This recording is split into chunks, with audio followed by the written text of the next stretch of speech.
My name is Chris Bass. This is my persuasive speech, speech number 4.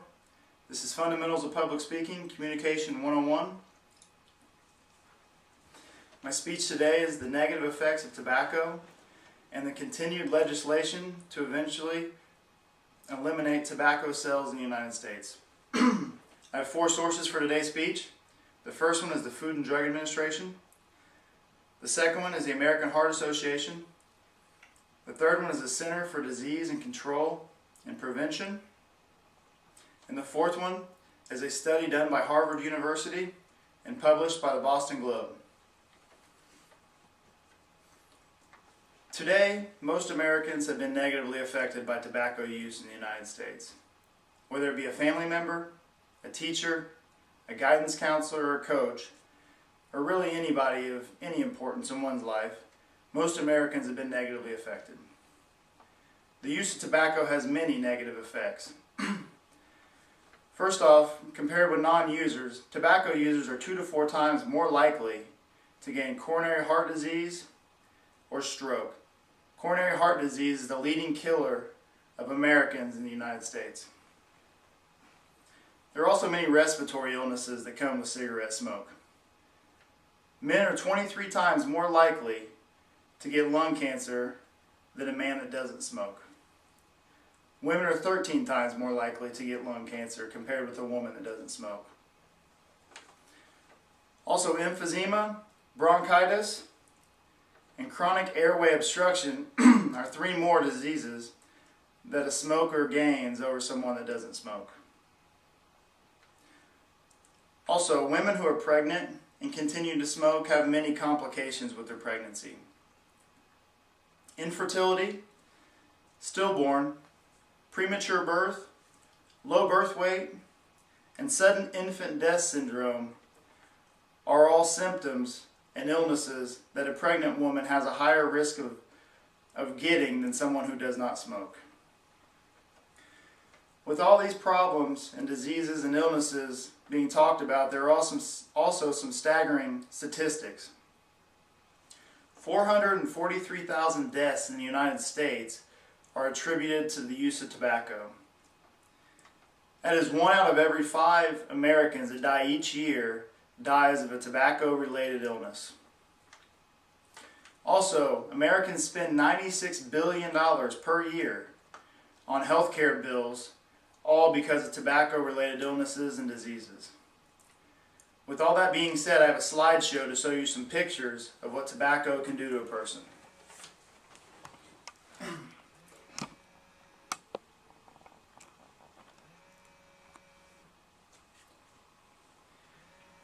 Here is a picture of an individual who has oral cancer. You can see all the white deposits there, cancer in the back of this individual's mouth. He was somebody who used chewing tobacco. Here is a baseball player who had oral cancer from chewing tobacco. As you can see, part of his face is missing. To eliminate the cancer, they had to remove part of his jaw and many of his teeth to eliminate the cancer. Here are some pictures of some lungs. The top lung is a healthy lung. The one to the right is a lung with cancer, and the lung at the bottom is a lung with emphysema. Here is a picture of a premature baby. This mother smoked while she was pregnant, and as you can see, the baby is not even the size of that person's hand. And this is just a picture to show all the effects of tobacco. Stroke, you got bronchitis, lung cancer, bladder cancer, emphysema, heart attack, and premature birth are all associated with the use of tobacco.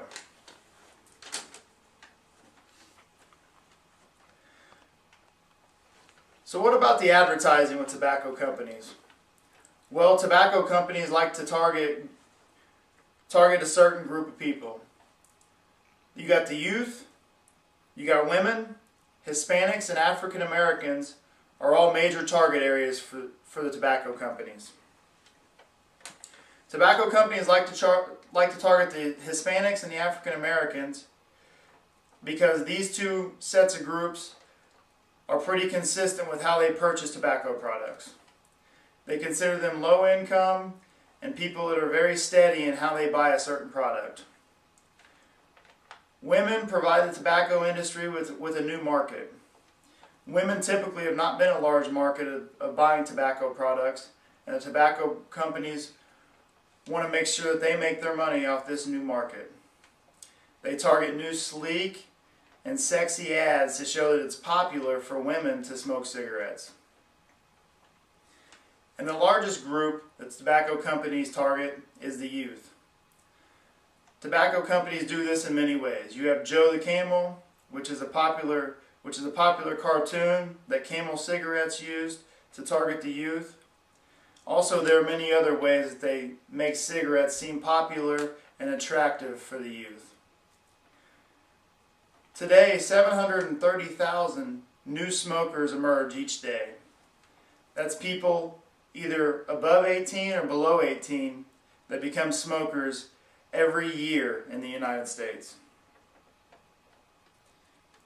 There was a study done by the University of Harvard over a 6-year period to measure the nicotine content in cigarettes.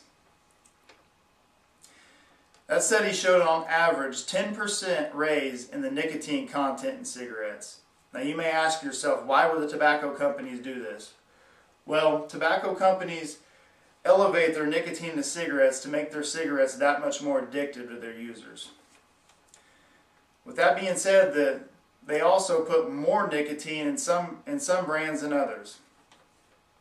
2 brands that stood out on this survey were Kool and Doral.